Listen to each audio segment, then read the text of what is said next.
नागपूर हे मोठी महानगरपालिका आहे. आपले सेवक कमी नाही. एमपी पासून छत्तीसगड पासून तिथे सेवा घेत आहेत. या गावच्या तारगावचा एक मुलगा जर नागपूरला उद्या गेला आणि त्याला भवनच्या वर्धमान नगर माहित नसला तर मग तो भवन करत राहील. नागपूरच्या वतीने बाबाच्या आदेशानुसार आज सामूहिक एकते चळवळ कार्य काय नाव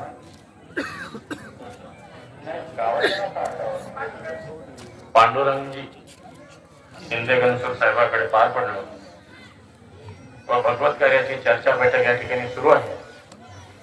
या चर्चा बैठकीमध्ये स्वयं भगवान बाबा हनुमानजी उपस्थित आहेत. भगवंताला माझे प्रणाम. आपले सर्व सेवकांचे सद्गुरू महान तेगी बाबा जुंदूजी आपल्या या बैठकीमध्ये आहेत. बाबांना माझे प्रणाम. सर्व सेवकांच्या मातोश्री आई वाराणसी आपल्या या बैठकीमध्ये आईला माझे प्रणाम. आजच्या या चर्चा बैठकीचे उद्घाटक आणि ज्यांनी नुकतेच आपल्याला सखोल असं संबोधन केलं असे मंडळाचे संचालक माझे मोठे बंधू रामेश्वरजी जोगी साहेब यांना माझे नमस्कार.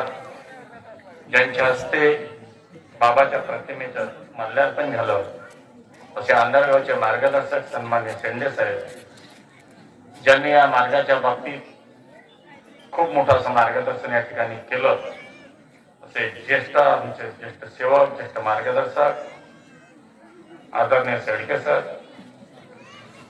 ज्यांच्या संचालनामध्ये हा कार्यक्रम या ठिकाणी सुरू आहे असे आपले सर्वांचे लाडके ऍडव्होकेट राकेश दादा उपस्थित सर्व आदरणीय मंच सर्व सेवक सेविका बालसेवक सर्वांना माझा नमस्कार. ही चर्चा बैठक आहे आणि चर्चा बैठक म्हणजे आम्हा सेवकांची शाळा आहे.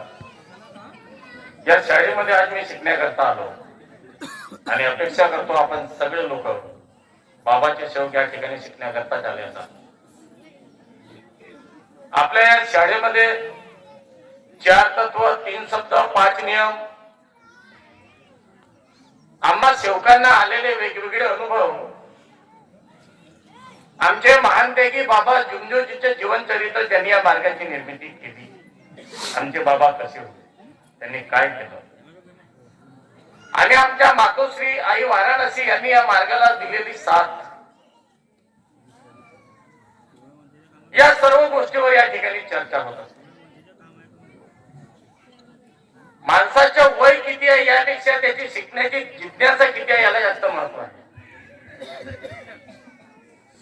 नाहीतर 10 वर्षाचा मुलगा बरंच काही शिकून जातो आणि 100 वर्ष वय झालेला माणूस सुद्धा हे कागद करत राहतो. आणि बाबाने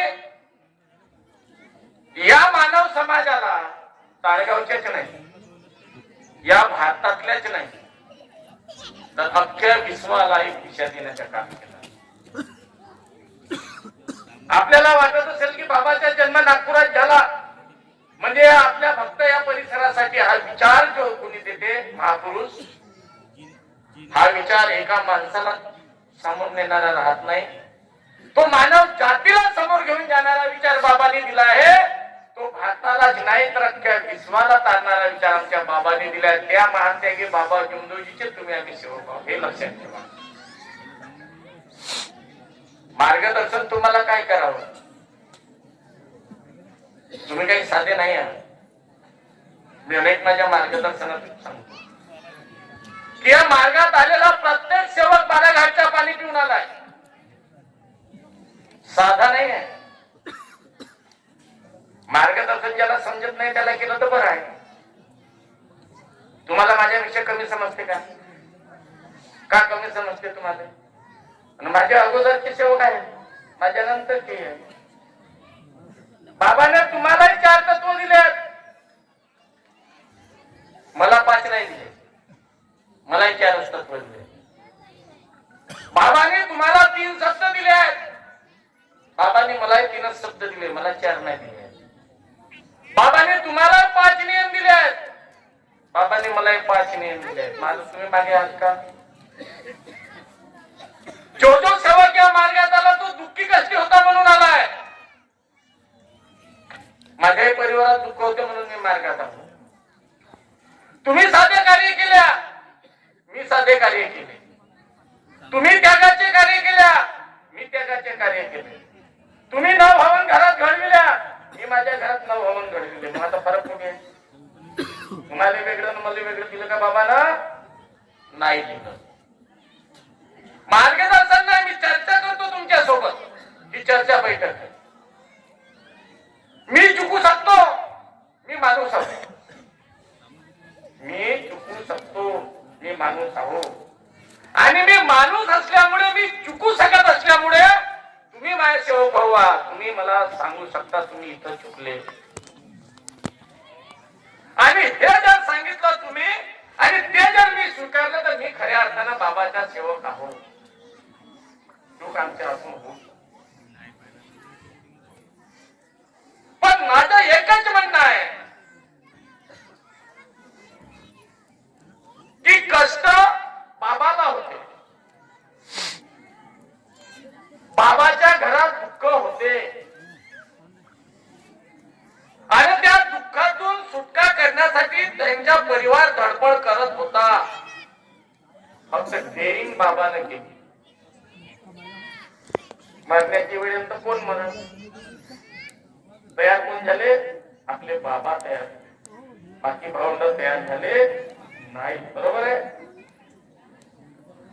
आणि जे काही कोणी संन्यासाना यांना त्यांना सगळे सांगतायत, जे काही बाबाला मिळालं मार्ग, त्या मार्गातून बाबा निर्भयपणे स्वतःच्या प्राणाची चिंता न करता बाबांनी पुढे जाण्याचा प्रयत्न केला. हे मात्र 100% खरं आहे. त्याग बाबांनी केला, कष्टही बाबांनी घेतले. स्वतःच्या शरीराला इजाड होतील की नाही होतील याचा विचार न करता स्वतःच्या देह बाबांनी झिजवला. एका परमेश्वराची प्राप्ती बाबांना केली. स्वतःच्या परिवारातले दुःखही बाबांना दूर केले.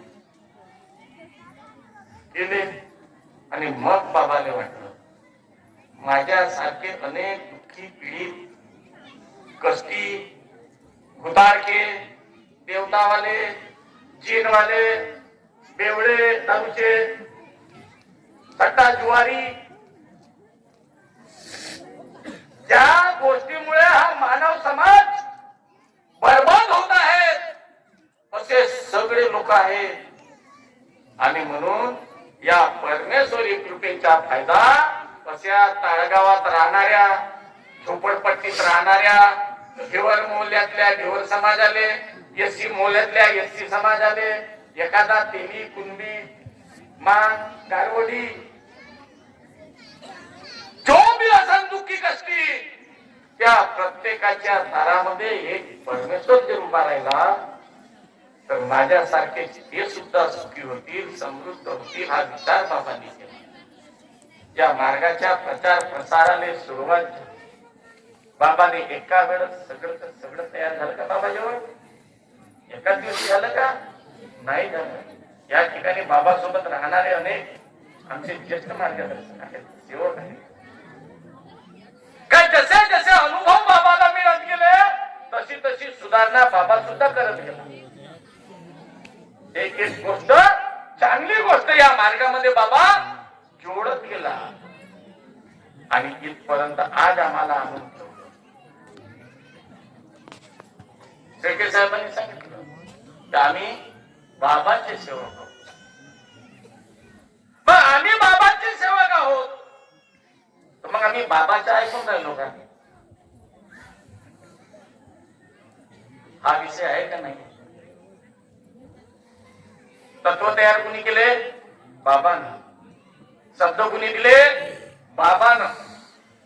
5 नियम कोणी तयार केले? बाबांना.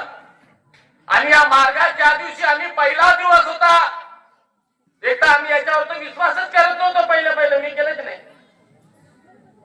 मी या मार्गात आले खूप चिडत होतो, मार्गवाल्यावर चिडत होतो मी. माझ्या घरी खूप फोटो होते ना, 50 होत्या. अगरबत्तीच्या अर्धा पुडा लागे एका दिवशी. आंघोळ झाल्यावर पेटवल्या का एक एक एक एक एक एक एक एक टोकणं चालू करत होतो. आईची फोटो फुटूनच जात होती. हातातल्या अगरबत्त्या संपून जात होत्या. आणि ते कालिमा अशी जीप काढून पाहत होती. रे सुटली का जीप काढून पहिलेच पाहुणं पुन्हा एक पेटवलं. लावा लागत होता, पण कर्माचे भोग मिटत नव्हते. कुटुंबातली दारिद्र्य आणि दुःख जात नव्हते. आखरीचा उपाय या मार्गात आलो मी. तुम्ही कसे आले तर माहित नाही. शेवटचा उपाय आलो. मार्गदर्शकांना सांगितलं पहिल्याच दिवशी. त्याच्याकडे गेलो होती. बायकोले बापा माहिती घेऊन ये म्हणे. किंवा एकट्याले मार्ग देत नाही, परिवार घेऊन ये. परिवार घेऊन गेलो तर मम्मी घरातले सगळे काढून फेक, एकही नको ठेवજો घरात. तर या पद्धतीनं कार्य करावं लागेल, या पद्धतीनं चालावं लागेल. हो बाबा मार्गदर्शन केलं. हो साहेब का घरात उपाय नव्हता ना, कोणी जवळ करत नव्हते, रिश्तेदारी कोण नव्हते, इथलं पैसे उधार मागत म्हणून. त्या काळात रिश्तेदार फोन उचलत नव्हते. बाप भरती आहे ना, त्याला माहित आहे का मी फोन केलो ना, आता याचा फोन आला तर हा म्हणून 5,000 का उसने उचलू की नको याचा फोन नव्हते. बाबाच्या चमत्कार हे इतके रिश्तेदार भेटले आहेत चांगले नटून थटून. ती रिश्तेदारी बाबाला जोडून दिली तुमची माझी. मी ताळगाव पाहिलेली नाही. तो पहिला दिवस आलो कोणाच्या आलो, माझ्या बाबाने इथं मला पाठवलं. अरे बाबाने इथं पाठवून सांगितलं मला का तुझे रिश्तेदार नुसते मामे मावशे नाही आहेत. अरे तुझे रिश्तेदार फक्त तुझ्या जातीमध्ये नाही आहेत. हे तुझे जे रिश्तेदार आहेत आता अनेक खेड्यापाड्यामध्ये आहेत, मोठ्या मोठ्या गावामध्ये आहेत, अनेक जाती धर्मामध्ये आहेत. जे माझ्या महानपैकी बाबा जुमदेवजीच्या 4 तत्व 3 शब्द 5 नियमाच्या पालन जे करतात ते माझे रिश्तेदार आहेत. हेच बाबाने तुम्हाला आम्हाला सांगितलं की आपली रिश्तेदारी एवढी कमजोर नाही. मग या रिश्तेदारीला अजून दृढ आम्हाला करायचं आहे. बाबाने आम्हाला जुने विचार काढायला सांगितले आहेत. मी तुम्हाला फक्त एक प्रश्न करतो की या मार्गात जेव्हा तुम्ही आले, सगळ्या जुन्या देवाचे विसर्जन केले, जुने विचार सोडण्याचा आम्ही शब्द दिला आणि एका परमेश्वराला मरण्याचा सुद्धा शब्द दिला. हे मान्य आहे की नाही? मरण्याचा शब्द भगवंताला आम्ही दिला. आणि जर आम्ही मरण्याचा शब्द दिला आणि मरण्याचा शब्द दिल्यानंतर प्रार्थना विनंतीला आम्ही आमच्या घरामध्ये सुरुवात केली आणि मार्ग बाबाने दिला. हे तुम्ही आता मला सांगितलं. तत्व शब्द बाबाने तयार केले हे तुम्ही मला सांगितलं. मग मला एक सांगा, तुमच्या घरी कोणत्याच देवाची फोटो नव्हती? होती का? नव्हती. साध्या कार्यात होतो का काही? तुमचे दुःख किंवा त्यागाच्या कार्य झाल्यावर तुमच्या घरातले दुःख संपले का साध्या कार्यात संपले? दुःख तुमचे पूर्णचे पूर्ण साध्या कार्यात संपले. आमच्या परमेश्वराची प्रतिमा आमच्या घरामध्ये नव्हती, मग तुमच्या घरातले दुःख काऊन संपले? कोणाच्या शब्दावर संपले? तेव्हा फोटो नव्हती, होती का घरात? नव्हती. सगळं दुःख दूर झाले. पैसा काय जवळ झाला, हवन करून तर 5-50 पंक्ती टाका लागतील ना. पंक्ती सगळ्या रिश्तेदारांना बोलवा लागलं, कुटुंबाला बोलवा लागलं, सगळे सेवक बोलवा लागले. तेवढे तर पैसे होते का नाही पंक्ती टाकाले? म्हणजे पैसे बी जमा झाले होते खिशात, दुःखही संपले होते, बिमारी दूर झाली, बेवडा बी दुरुस्त झाला होता. तो ग्रामपंचायतचा मेंबर बनला होता काही नाही, ज्याची कवडीची इज्जत नव्हती तो. म्हणजे हे जेव्हा आम्हाला साध्या कार्यामध्ये झाले, हे कशाच्या भरोशावर? तुम्ही सगळे, आपण सगळे, तुम्ही न मी, आपण जमानतीवर आहो हे गोष्ट विसरजा नको.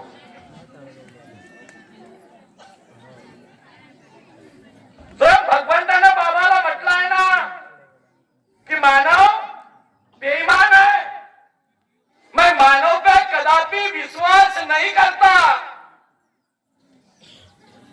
आमची बेईमानी गेली आहे का? नाही. आम्ही बाबांना, भगवंतांना, बाबाला म्हटलं की मानव बेईमान है, मैं मानव पे कदापि विश्वास नहीं करता. मग तुमचे दुःख दूर काऊन झाले? आज या गावातला एखादा क्रिमिनल माणूस जर पोलिसांनी पकडला, त्याला पोलीस स्टेशन मध्ये नेला ना अटक झाली, तर मग गावातल्या एखादा माणसाला जायला लागते 7-12 नाही तर घर टॅक्सी पावती घेऊन काहीसाठी त्याची जमानत घेण्यासाठी कोर्टात. मग वकील साहेब आहेत, मग वकील साहेब केस बनवतात. त्याची त्याची पावती जोडते ना समोर जाते ना त्याची जमानत. बरोबर आहे का नाही? मग आम्ही तर पहिलाच एवढे होतो. अख्खा गाव आम्हाला भेट गल्लीनं निघलो म्हणजे इमानदार चांगला माणूस येतच नाही. तो टोपीवाला सदा धोतरवाला म्हणजे हा मला एवढं का म्हणते का नाही चालली असे कोणी दुसऱ्या रस्त्याने. त्याच्या अंगात धूत येत होता त्याच्या घराभोवतालच्या घरं झोपतच नव्हते. तो जोरा जोराने बोंबले ना. किती त्रास होता आमच्या पुऱ्या गावाला येते पा. आम्ही एवढे धिंगाणे घालणारे लोक, बारा घाटाचे पाणी पिणारे लोक या मार्गात आलो. साध्या कार्यामध्ये सुरुवात केली. आमच्या भूतई पराला, देवताई पराली, जी नसत तोही गेला. मोठे मोठे महारोग रोग असते ते रोग नष्ट झाले. दारू सुटली, व्यसन सुटला ना. आम्ही दुरुस्त झालो. बिगर जमानतीनं झाल्या का नाही? आपल्या प्रत्येक सेवकाची जमानत हे आपल्या महान त्यागी बाबा जुमदेवजीनं परमेश्वराजवळ घेतली आहे, हे विसरून जाता येणार नाही. आणि त्यांनी घेतलेल्या जमानतीमुळे, त्यांनी भगवंताला दिलेल्या शब्दामुळे तुमच्या माझ्या घरातले जर दुःख दूर होत असतील तर आम्ही कोणाचं ऐकलं पाहिजे?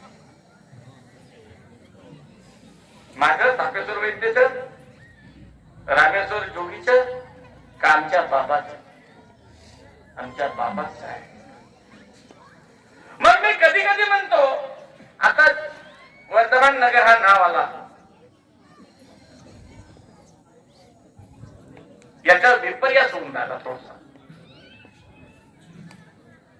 नागपूर बरोबर आहे, पण साहेब आता या गावात कार्यक्रम आहे सेवक संमेलनाचा. हे गाव छोटा आहे म्हणून काही प्रॉब्लेम येणार नाही. पण हेच कार्यक्रम सेवक संमेलनाच्या जर भंडाऱ्यात राहिला, सामूहिक हवन कार्य किंवा एखादी चर्चा बैठक, तर तुम्हाला तिची पेट किंवा तिचा ऍड्रेस द्यावा लागेल. हे मान्य करतात? शुक्रवारीवरचा कार्यक्रम आहे ना गोमाजी शेंडेच्या घरी, पण त्या शुक्रवारीवर गोमाजी शेंडे किती काय? मग तो राहते कुठे? याच्यासाठी तुम्हाला सहकार नगर, कोणता तरी तू गांधी चौक का किंवा एखादा शुक्रवारी किंवा भांडेवारी तो काही असत हे नोंद करायला.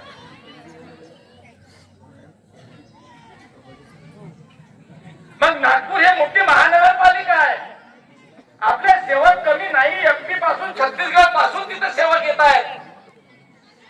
या गावच्या तारगावचा एक मुलगा ते नागपूरला उद्या गेला आणि त्याला भवनच्या वर्धमान नगर माहित नसला तर मग तो भवनच करत राहील.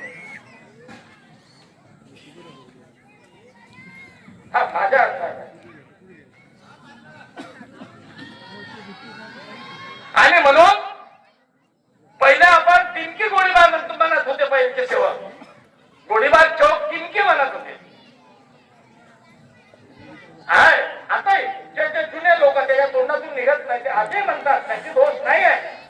काऊन म्हणतात? कारण की तो स्पॉट गोळीबार चौकात टिमकी नगरातला आहे म्हणून म्हणतात. तसंच या मंडळाची आता उद्या चालू टिमकी मधून बाबाने जी मार्गाची निर्मिती केली. खरं आहे, सेवक वाढले, तिथं जागा होत नाही म्हणून वर्धमान नगरला भवन म्हणला, हे गोष्ट खरी आहे. आणि उद्या हा मार्ग जेव्हा विश्वव्यापी होईल, उदाहरण सांगतो, उद्या चालू आणि होऊ शकते बाबाची कृपा आहे. या देशात नाही, या विदेशातल्या जनमानसाला या मार्गाची गरज पडणार आहे. कारण या मार्गात जातीवाद नाही आहे, उच्चनीचतेचा भेदभाव नाही आहे, या मार्गामध्ये अंधश्रद्धा नाही आहे आणि या मार्गामध्ये व्यसनमुक्तीचा धडा भेटते. त्यामुळे या विश्वाला या मार्गाची गरज आहे. बाबा बैलबंडीनं फिरले ना, बाबा पैदल फिरले. आज या मंडळाचं अध्यक्ष कारण फिरते ना साहेब. आणि येणाऱ्या 10 का 15 वर्षाच्या नंतर या मंडळाचा अध्यक्ष हेलिकॉप्टर नाही फिरू शकत, हे विसरून जाता येणार नाही. एवढा गॅप पडतो. तुम्ही तुमच्यावरून घ्या. आता इथं बसलेल्या 80 वर्षाचे जे आमचे वडीलधारी मंडळी असतील, मी 5व्या वर्गात ढुंगणावर पॅन्ट फाटले राहत होती त्या शाळेत. माझ्या वडिलांची परिस्थिती कशी असेल त्याच्या अगोदर हे मला माहित नाही. माझ्या आजोबाची किती खालची परिस्थिती असेल मला माहित नाही. माझ्या पोरं आता काय नाही बिलकुल माझ्या मनात. त्याचा पोरगा म्हणजे जमाना बदलत चालला आणि बाबाच्या कृपेनं सेवकाच्या जास्तच बदलत चालला. आणि बाबाचे संत आहे